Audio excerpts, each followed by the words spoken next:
There's no point in saying good morning, because it certainly is not one. What we did not have is white women who voted about 52%, right, for Donald Trump. Uneducated white women, is my understanding. You have Latino men, actually, voting more for him. And you have, and black men was not the story. We're not the story here, because they voted almost 80% for the vice president. Right. So why do you think that uneducated white women voted against their reproductive health freedoms? And why do you think Latino men voted in favor of someone that's going to deport, says he's going to deport the majority of his community? White women like being called uneducated white women. I think the economy matters, national security matters. But when you put people in these boxes, I think that's a takeaway from this race. And finally, we talk a lot about these different demographics and these assumptions of where they're going to go. Latinos in Texas, a district that's 97% Latino, went 75 percentage points for Donald Trump. Why? Misogyny. It's on the, no, That's it's on why. the border. It's the border misogyny. crisis is on their doorstep. And they were begging people to care about it for years. Misogyny We need to and take some sexism. lessons. That's what that was. The lessons are not Knock, misogyny knock. and sexism. Who's there? Oh, my gosh, it's Whoopi. I disagree. All right. I think that I'd like to reframe the conversation. I think Bernie Sanders is wrong. I think the more relevant question actually is, what is wrong with America? I think what is wrong with our country that the Republican Party would choose as a candidate and support a candidate who is an insurrectionist, who is an election denier, who is someone who is twice impeached, 34-time convicted felon, someone who has been accused of alleged sexual misconduct by 26 women, found liable for sexual abuse. What is wrong with this country that they would choose a message of divisiveness, of xenophobia, of racism, of misogyny, over a message of inclusiveness, a message for the people, by the people, of the people. That is what the problem is. It's the Republican Party. But can I, what's wrong with America? Something before we can do a second? The Democrats are the ones. They are the party that cares for the blue collar voter. The Democrats are the ones who put in Social Security, Medicare, Medicaid, union protection, ACA, unemployment insurance, and Obamacare.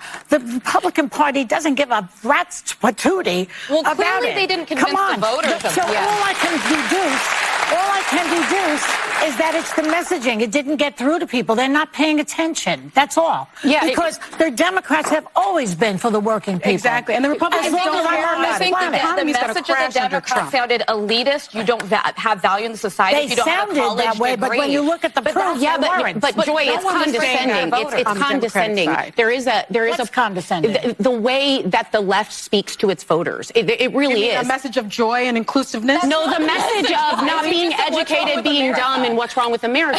Who said that? Sonny just did. What is wrong with America? My point here is that that's not what Kamala Harris said. No. That's what I'm saying. My point is, I don't blame Joe Biden. I don't blame Kamala Harris. Go back as far as you want. I blame a messaging within the Democratic Party. You don't blame the Republican Party Can I just finish my point, please? I obviously have a problem. Anyone has a problem with Donald Trump. The bigger question should be, yes, Sonny, why did they vote for him? Yes. In sweeping... So they need to be introspective. No, we need to be introspective. If we voted for Kamala Harris, we need to say, what didn't resonate with the voters? Do you know what didn't resonate with the voters? When they were saying we don't feel safe, and the left focused on defund the police and bail reform. Yeah. When they said we're worrying about... Can I just finish? Let me just finish real quickly. When they were focused on renaming... It's only an hour show, ladies. Joy, when they were focused on renaming schools, there were people saying, hey, students are destroying colleges. I paid for that. I sent them there. They can't learn. And everyone apologized for it and didn't want to attend to it. They also denied the border was a crisis and kept saying, no, it's fine. This is not a... There was a border bill, though. There was a border bill. Yes, but Joy, my point is they screamed and screamed and screamed. They didn't vote for him because he's a racist or a misogynist. They voted because they needed help in their everyday lives. But Sarah, the majority of this country, because every stat coming out on the people willing to self-reflect are showing these... Oh, wait, they're going to say, I'm a racist and a misogynist in the exit poll? You really think 74 million people are racist? Every racist and misogynist voted for Donald Trump. Not everyone that voted for Donald Trump was a racist and misogynist. I agree with that. Everyone swept. They swept every category, and the reason they did is to say, hey, guys, no excuses this time. Yeah. Look, they lost everything. There's still a country half the that country allows that its doesn't agree with environment to be him. ravaged, its children to be shot, its wealth to be hoarded, its workers to be exploited, its poor to starve, its cops to murder. So you think America's the country problem? in trouble. So America's the problem, and the Trump is voters not are going the to make it problem. better. Anna, hold it for the next segment, right? We'll be right back. Hold it. Yeah. What's going on, everybody? Welcome back to the channel. Hope all's good wherever you are. The witches of the view. Decades upon decades ago, you would have pointed to the KKK to say, well, that's racism. Today, you just point to these ladies. For Sonny Holston to go on there and say uneducated white women and to blame Latino men in a county in Texas that they're talking about that voted for Obama, and these Latinos voted for Hillary Clinton, and now they've had enough of the BS. It's not that they were racist towards black. It's not that they're misogynist. It's that they want security for their families. And maybe they would like to have food be a normal price again and inflation go down. Maybe they're America first. Maybe they want us to stop funding all these foreign wars and they want to have money put back into the country for, I don't know, sealing the border, solving the fentanyl crisis that's killing over 100,000 Americans every year. That could be it. Let's get back to it. This is a mandate. He's won the national popular vote for the first time for a Republican, for the first time since 2004. This is a big deal. This isn't backing into the office. This is a mandate to do what you said you were going to do. Get the economy working again for regular working class Americans, fix immigration, try to get crime under control, try to reduce the chaos in the world. This is a mandate from the American people to do that. I think I'm interpreting the results tonight as the revenge of just the regular old working class American, the anonymous American who has been crushed, insulted, condescended to. They're not garbage. They're not Nazis. They're just regular people who get up and go to work every day and are trying to make a better life for their kids, and they feel like they have been told to just shut up when they have complained about the things that are hurting them in their own lives.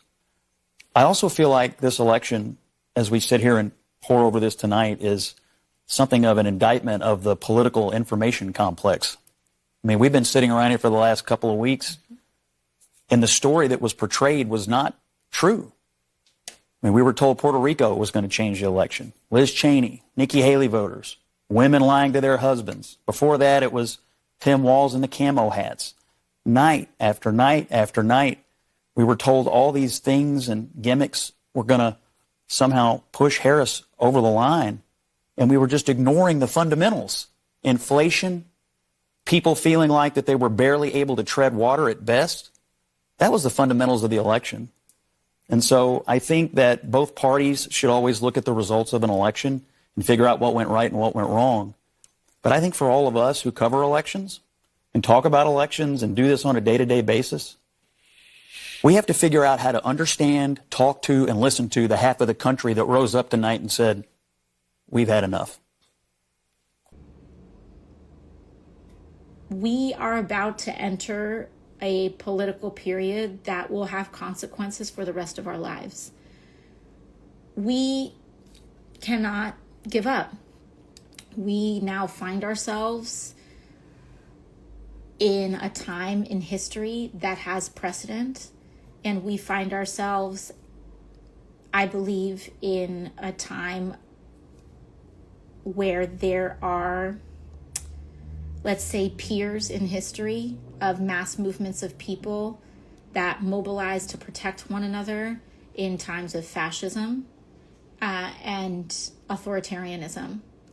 And this is the era that we are poised to enter. Donald Trump has talked about turning the military on U.S. citizens that he deems his domestic political enemies. Authoritarians and people that he affiliates closely with and strongmen abroad in regimes like that, it is not uncommon to jail political dissidents or legislative opponents.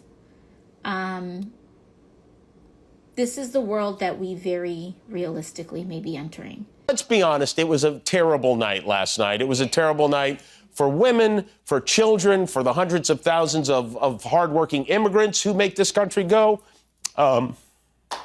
for healthcare, for our climate, for science, for journalism, for justice, for free speech. It was a terrible night for poor people, for the middle class, for seniors who rely on Social Security, for our allies in Ukraine, for NATO, for the truth and democracy and decency. And it was a terrible night for everyone who voted against him. And guess what? It was a bad night for everyone who voted for him, too. You just don't... Jimmy Kimmel crying up a storm. This almost no one. Couple country stars. That's it. Let's get back to it. Guys. But if the platforms, whether it's Facebook or Twitter X or Instagram or TikTok, whatever they are, if they don't moderate and monitor the content, we lose total control. And it's not just the social and psychological effects, it's real harm. There's misogyny. But it's not just misogyny from white men. Mm-hmm. It's misogyny from Hispanic men. Right. It's misogyny from black men, things we've all been talking about, who do not want a woman leading them. Might be race issues with Hispanics. They don't want a black woman as president of the United States. You know, the Democratic Party, I've always found when you're sitting around talking, they love to just sort of balkanize everybody into these separate groups and say, oh, white people don't like women and black people. No, it is time for the Democrats to say, okay, and you and I have talked about this before, a lot of Hispanic voters have problems with black candidates. Right. A lot of with other Hispanics. You got some that don't like each other. News, the mayor just announced that the city will no longer issue vouchers to migrants to pay for food, ending a controversial program that had repeatedly come under attack by conservatives and others. This pilot program in New York City, drenched in both humanity and controversy, distributed debit cards to migrant families staying in city-funded hotels and allowing them to buy their own food. Eyewitness News reporter Josh Einiger following the breaking news for us. Josh? Well, Bill, it's a program that, as you say, generated plenty of controversy, but now its absence may raise even more questions. The so-called Immediate Response Cards pilot program was designed to help feed migrant families who'd found themselves in New York with no way to afford food. The one-year contract provided what the city described as culturally relevant food to 2,600 migrant families, allowing them to basically buy what they wanted. A family of four with two kids under 5 got about $350 per week to cover food in a program the city said would actually save taxpayers millions a year. It also reduced food waste. You may remember the food the city had been providing in migrant shelters was seen as not culturally sensitive to the needs of some migrant groups, and it ended up just going to waste. For more than a year, the city was groaning under the weight of more than 200,000 asylum seekers. Officials say the migrant population has actually reduced lately. In fact, a massive shelter on Roosevelt Island is in the process of closing. In the meantime, Mayor Adams spoke on the phone yesterday with President-elect Donald Trump, who had... No problem. Wow. Genius you are. Okay, I'm sitting here on my couch eating SpongeBob mac and cheese and watching Outer Banks, and I just have a couple initial post-election thoughts. I've officially reached a point of anger, and I'm not an angry person, so I'm just trying to channel it. The first one being, this country does not deserve Kamala Harris. That woman should go live her best life wherever she wants, doing whatever she wants, because we don't deserve her at this point. The only people that delivered this election were black women, and we failed them. And it's just heartbreaking, and we've got to do whatever we can to support them and support our people through these next 4 years. Another one is these people have to live in their own skin, as in J.D. Vance and Donald Trump have to be J.D. Vance and Donald Trump. And that is not a punishment I would wish upon anybody except those two individuals. So I'm just really grateful that I am who I am and that I'm on the side of love and hope and joy and progress.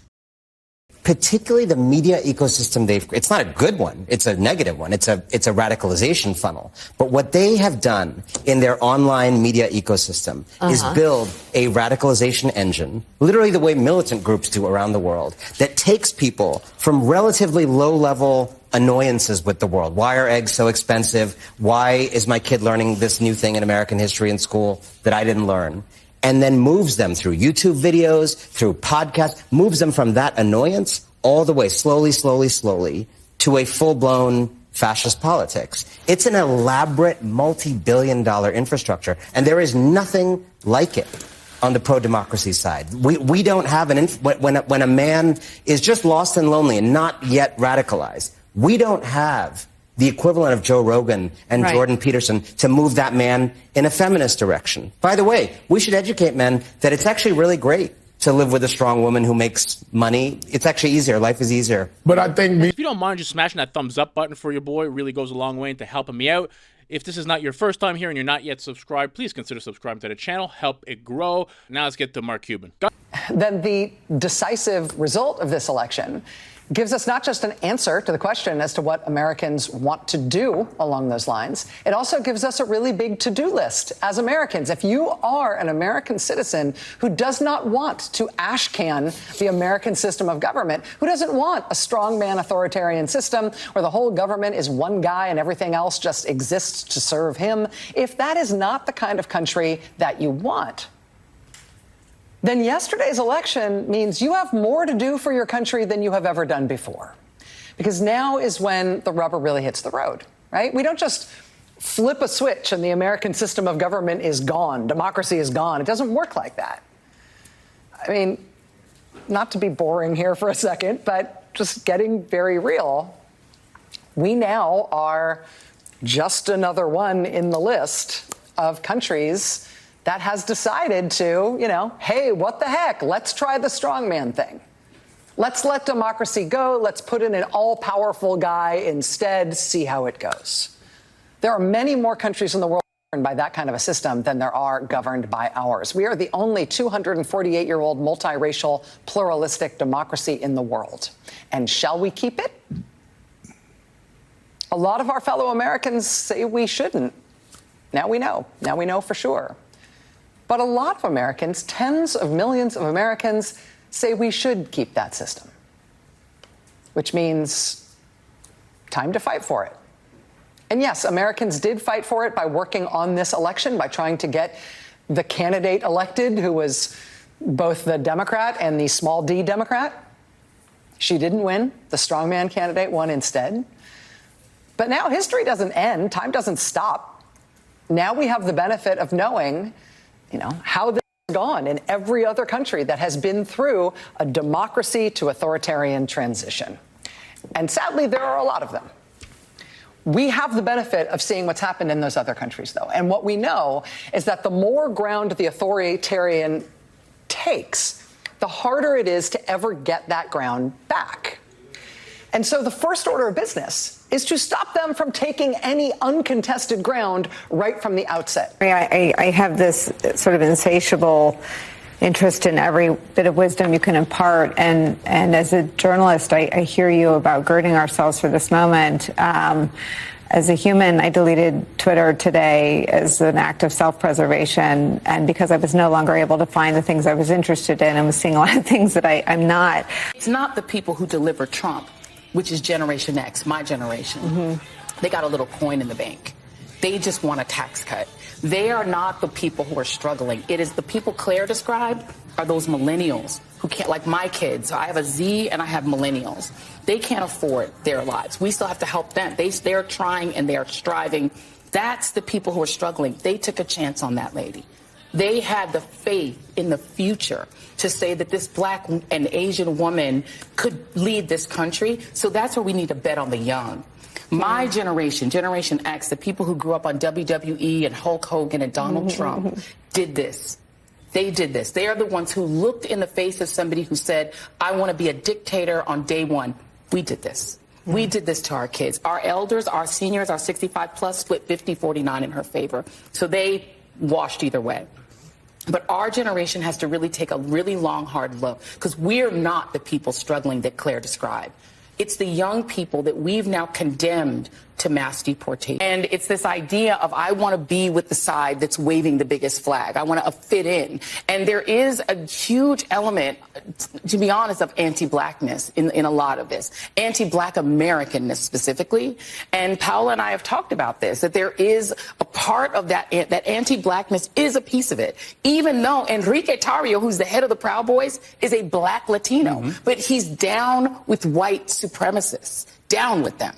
And there's this idea that I'm black, but I'm not black. I may look black to you. I may be black if I'm walking through Bloomingdale's and get followed around. But in my mind, I'm identifying with whiteness, because whiteness means privilege and it means not being a black American. This has to be unpacked, because this shift among Latino men is significant. And it says something about where we're going in this country, about whether we can create an appeal. There's also, the last thing I will throw in is the creation of the idea that everything that Vice President Harris was proposing is communism. That is a potent argument for a lot of Latinos. This is really hard stuff. For her to be selected as vice president after what I think she would tell you was a very disappointing presidential race, where I think she kind of lost her footing and was listening too much to consultants, frankly, and it didn't really exude who she was.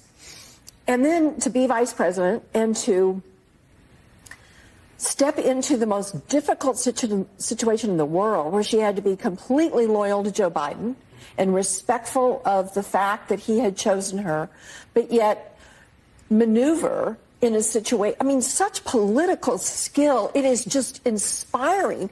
People who don't understand what she had to do to get to this moment. And so I'm just very proud of her.